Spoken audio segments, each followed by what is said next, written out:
Section 1. You will hear two people organising a going-away party for a mutual friend. First, you have some time to look at questions 1 to 4.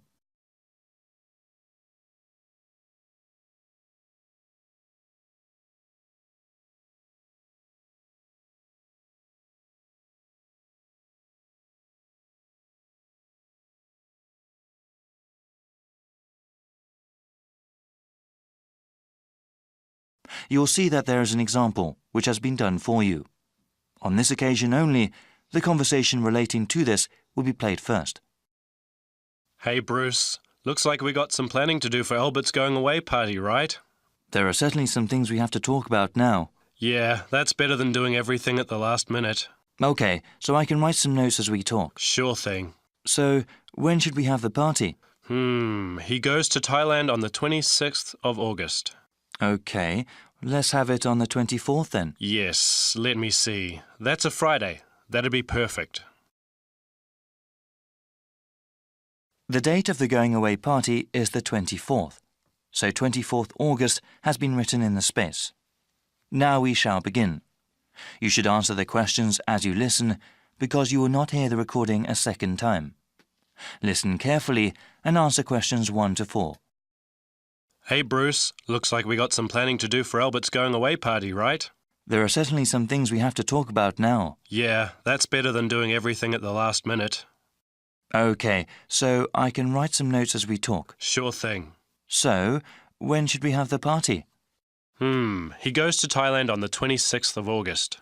Okay, let's have it on the 24th then. Yes, let me see. That's a Friday. That'd be perfect. Now, where should we have it? At a bar or a club? You know, I think he would like something really intimate, nothing too loud. A restaurant would be good. Maybe the Apple Tree Grill? Great place, sounds good. Okay, now we have to think about who to invite.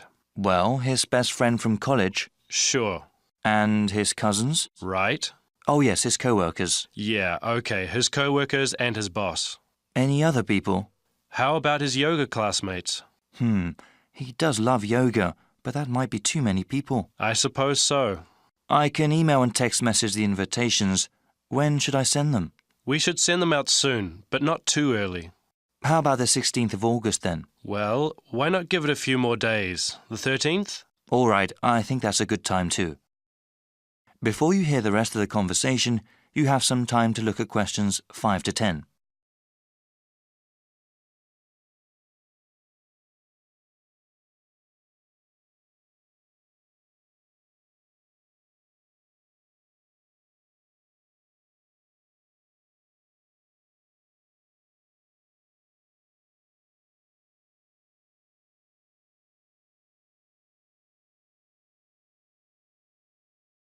Now listen and answer questions 5 to 10.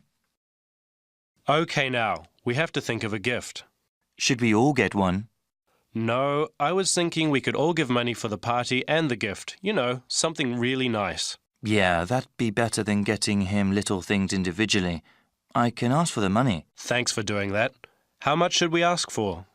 I think we should ask for maybe $15 each. Is that too much? No, not at all. He's going away for 2 years. That would give us about $150. That's a good amount. Yeah, well, I'm thinking we could get him something practical. Yes, especially since he's going abroad. Something he could use, something that's also portable. We could get him an article of clothing, perhaps, or maybe even a pair of shoes. Shoes are nice, but they might wear out easily, especially where he's going. Maybe a book light? A what? Yeah, he loves to read, and a book light would be very convenient when he travels. Okay, that's one good gift idea. Did you write that down? Yep. Now, we need to think about reservations at the restaurant. Well, we should get their big banquet room, yeah? Yes, definitely. Should we ask the restaurant to prepare a buffet? Isn't that expensive? No, I don't think it is. A buffet dinner sounds cheaper than everyone ordering individual meals. Definitely. How about drinks? They can buy drinks themselves, or bring their own. Okay. Yeah, it would cost too much if we bought drinks ourselves. Certainly. We have to ask someone to bring an MP3 player. The restaurant has speakers and we can hook it up for music. Sounds good. Actually, there is one more thing that I thought we should do since Albert is leaving for such a long time. What were you thinking of? Maybe we could have a slideshow of all the fun times we've had. That'll take a little bit of work, but I think it's a great idea. Actually, in the invitation, can you ask for some photos people have of him? Yeah, definitely. I can scan them, or people can send me digital photos they have. All right, I'll tell them when I send out the invitations. Then I can make a little presentation. I can't wait to see his reaction. Yeah, especially that one picture where... That is the end of section 1. You now have half a minute to check your answers.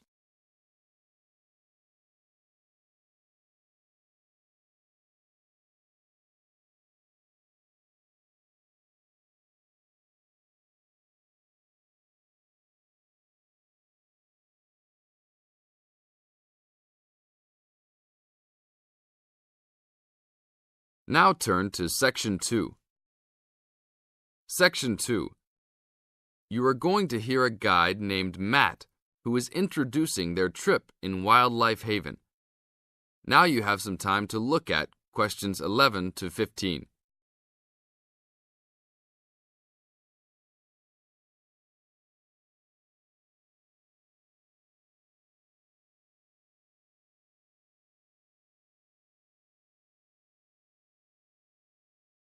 Now listen to the first part of the introduction carefully and answer questions 11 to 15. Well, good morning, everybody. My name's Matt, and I'm one of the 3 guides here at Wildlife Haven. Our job is to make sure that you all have a great time here with us and go home feeling happy and relaxed. As you can see, we're away from the city in a remote area between a national park and the sea. To encourage you to relax, there are no radios or TVs, and the only phones and newspapers are in the office. So, if peace and quiet is what you've come for, this is the place to be. From your cabin on the hill, you'll find you have the national park behind you, and you can look out from the sea from your front balcony. Your luggage will be unloaded from the bus and taken to your rooms in a few minutes. Once you have picked up your key at reception, please locate your room and check that all your luggage has arrived. The daily program here at Wildlife Haven is flexible and only as demanding as you want it to be. You should each have a brochure setting out the facilities and various walking tracks you can take. And on the bus, you are given a green sheet setting out a number of group tours in the coming week. If you want to join any tour, just write your name and room number on the relevant sheet along the wall here. Tomorrow, there is a Beachcombers and Rock Hoppers tour exploring marine life in the rock pools along the beach. Or, if you'd prefer to go inland, there's a guided forest walk that takes you off the walking tracks. If you want to catch some lunch, you could join the beach fishing expedition. And at night, you'll see there is a moonlight forest walk that leaves each night at 7 p.m. So there is plenty to choose from at Wildlife Haven, and of course, that includes just sitting on your balcony watching the waves roll in. But I would recommend my favorite tour, the Waterfall Walk. This departs at sundown each day and also provides the opportunity to have a moonlight swim. Now you have some time to look at questions 16 to 20.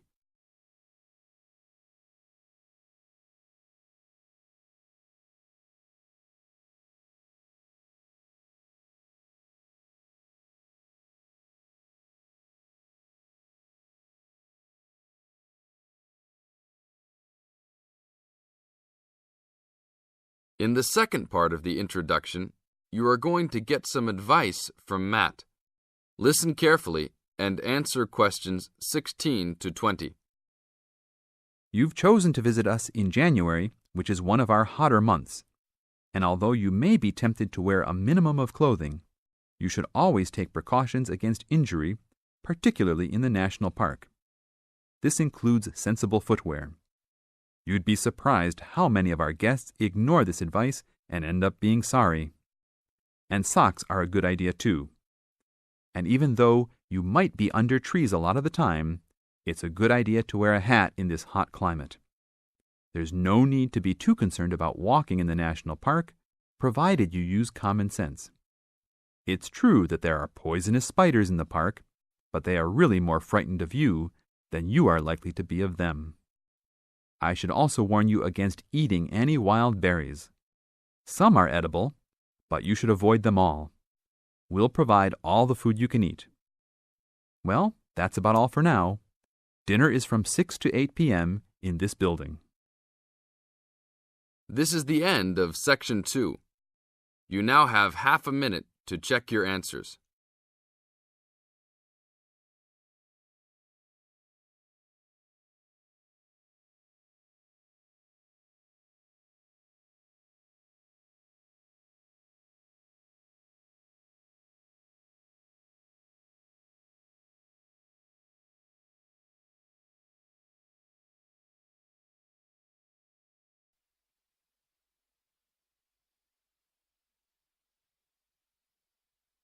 Now turn to Section 3.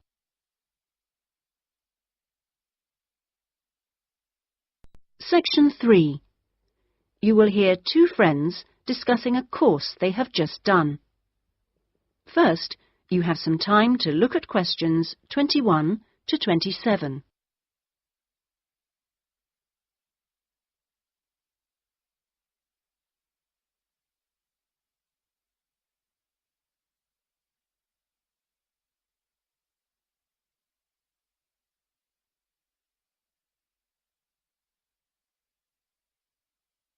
Now listen carefully and answer questions 21 to 27.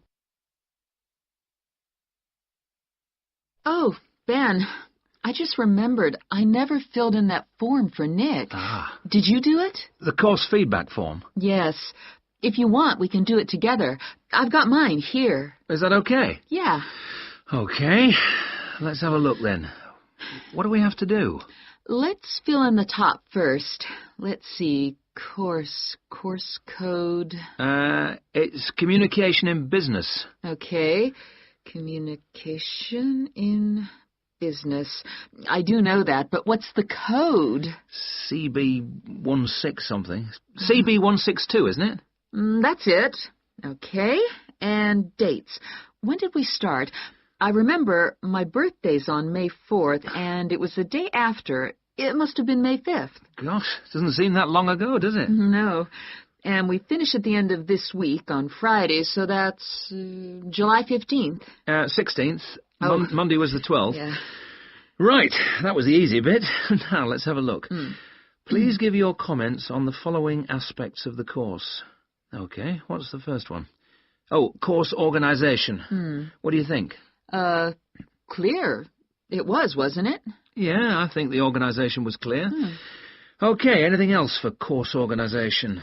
It was a good thing he gave us the course outline at the beginning in the first session. That was useful, so I'll put that down, shall I? Yeah. Now, going on to suggestions for improvement, one thing that wasn't so good, I think we could have done a bit more work at the beginning. I mean, at the beginning it seemed dead easy. Yeah. I thought it was going to be really easy, and then all of a sudden in the second half of the course, we got a whole load of work. Yeah. Reading to do and essays and things. Yeah, it'd be better if it was more even. Okay, now, course delivery. Does that mean teaching? Yeah, I suppose so. Well, what I thought was really good on this course was the standard of teaching.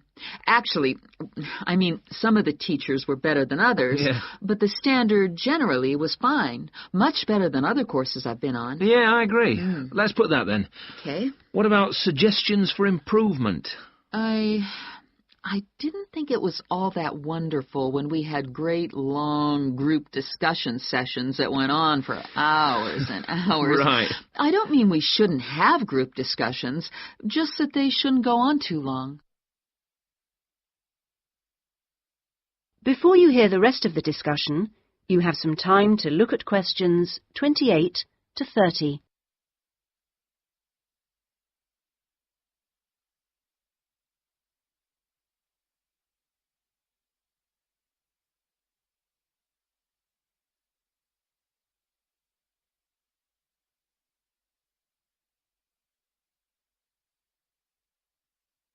Now listen and answer questions 28 to 30.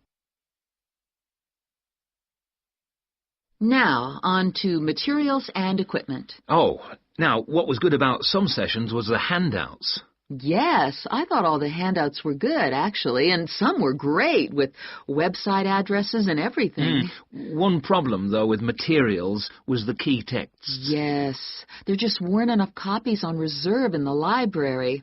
And if you can't get the key text before the session, how are you supposed to do the reading? Yeah. And not enough computers. You have to wait ages to get one. Okay, testing and evaluation. Well, I don't know. It's hard to say until we've got our written assignments back. Oh, don't talk about it. I only got mine in yesterday. It was a real struggle. Oh, I hate to think what mark I'll get. Yeah, but at least we've done the oral presentation. I thought that was good, the way I got my feedback really quickly. Yes, it was. And I liked the way we knew what would be evaluated on. We knew the criteria, so we knew we had to think about clarity, organization, and so on. Yeah, but I'm not so sure about the written work. One thing, I think, is that there's just too much. It's really stressful. Oh, yes, I'd agree. And I don't see why they can't let us know the criteria they use for marking. The written assignments, but he told us. No, for the final exams. Oh. What are they looking for? What are the criteria? What makes a pass or a fail? Yeah, I never thought of that. It'd be really useful. Okay, any other comments? I thought student support was excellent. Yeah, me too. Okay, excellent. Other comments? No, I can't think of anything else. Nor me. Okay, so that's done. Thanks, Ben. No, thank you. That is the end of section 3. You now have half a minute to check your answers.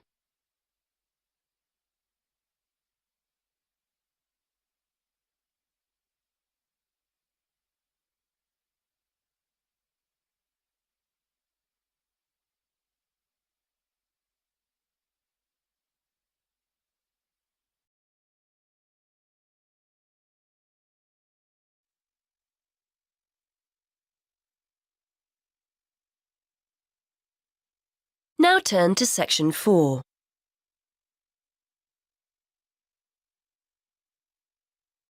Section 4. You are going to hear a lecturer giving a talk on a psychological condition called synesthesia.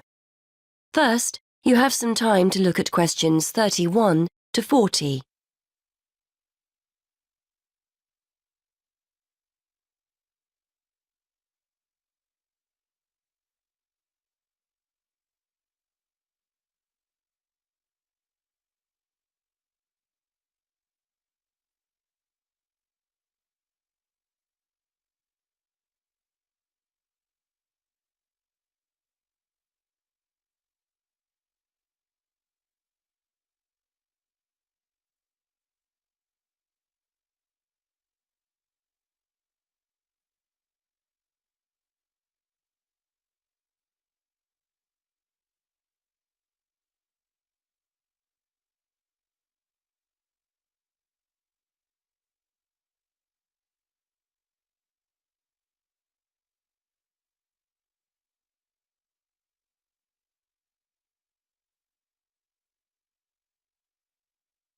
Now listen and answer questions 31 to 40. Today we're going to look at a fascinating condition that challenges the idea that we all see and experience the world around us in a similar way. For example, what do you see when I mention a day of the week or a month? What colour is the letter A or the number 10? If you often find yourself having more than the normal sense sensations, you too could have a condition known as synesthesia. Synesthesia is a harmless but fascinating condition which is often described by psychologists as the joining of the senses. We normally experience our senses individually, so we see a colour or hear a word, whereas people with synesthesia will find 2 or more senses being stimulated at the same time by a single stimulus. Some people will see or feel a colour when they hear a sound. Others will experience a taste or smell when another sense is stimulated. This happens automatically. The sensation can't be managed. People often go through life unaware that they have the condition. A common response from individuals who learn for the first time that they have synesthesia is one of surprise to discover that other people don't experience the same thing. It's a normal part of life for them, and they will rarely describe the symptoms negatively. To estimate the numbers of people with synesthesia, one group of researchers sat people in front of a computer and showed them letters and numbers in black. Participants were asked to choose a colour for each character they saw. A small proportion of participants, namely those with synesthesia, consistently described the same characters as having the same colours. On the basis of the results, researchers were able to predict that synesthesia affects about 1% of the population. This number has been confirmed in other research. Synesthesia takes many different forms, but the most common is to see or feel a colour in relation to letters and numbers. It's commonplace for people to identify A with red, B with blue, and so on. Some people will actually see a colour, but in most cases it's a question of feeling or sensing the colour. However, it's just as commonplace to see days, months, letters and numbers spatially, that is, in lines or circles, for example. People might say they see Monday up high, Tuesday just below Monday, Wednesday on the left, Thursday on the right, and so on. This doesn't mean that people with synesthesia always agree on what they sense. Two synesthetes will often argue over the colour of a letter, for example. But patterns emerge if a large enough sample of people are observed, providing clear evidence of this condition despite individual variations. Colour and spatial synesthesia are amongst the most common forms of the condition, but they are by no means the only way people experience it. One of the more interesting combinations is word-taste synesthesia. This occurs when words lead the person to experience tastes or certain taste sensations. So a person's name might have the flavour of a particular sweet. Places might be associated with the taste of particular snacks. Taste needs to be seen in a wider context here. The sensation may be a feeling on the tip of the tongue or at the back of the throat and will differ from person to person. Some researchers believe we are all born with the condition and that it's most prevalent in our early years, but it then tends to become less noticeable as we enter childhood. It's a fascinating thought that as infants we experience the world around us through our senses in a different way than as adults. However, testing this hypothesis will be challenging, bearing in mind the difficulty of getting feedback from young infants. Research also points to the fact that synesthesia runs in families. In fact, as many as 40% of synesthetes, as they are called, know of someone in the family with a similar condition. This won't necessarily be a close family member, and the condition may be traceable back to previous generations or to an extended family member such as a cousin or uncle. There is evidence that synesthetes are often creative and will often have artistic hobbies or interests. Researchers think this is not necessarily because synesthesia makes them naturally more talented in this area, but the fact that they have multiple sensory experiences generates an interest in, for example, art or music. So that's synesthesia. Apart from its intrinsic interest, for psychologists it's a fascinating indication that we may all experience the world around us in different ways. Once upon a time, these findings would have been regarded as highly subjective, lacking evidence, and not of any scientific worth. However, we now have a much greater interest in how the brain helps us make sense of the world, and the study of synesthesia is one way for us to discover more about this. That is the end of section 4. You now have half a minute to check your answers.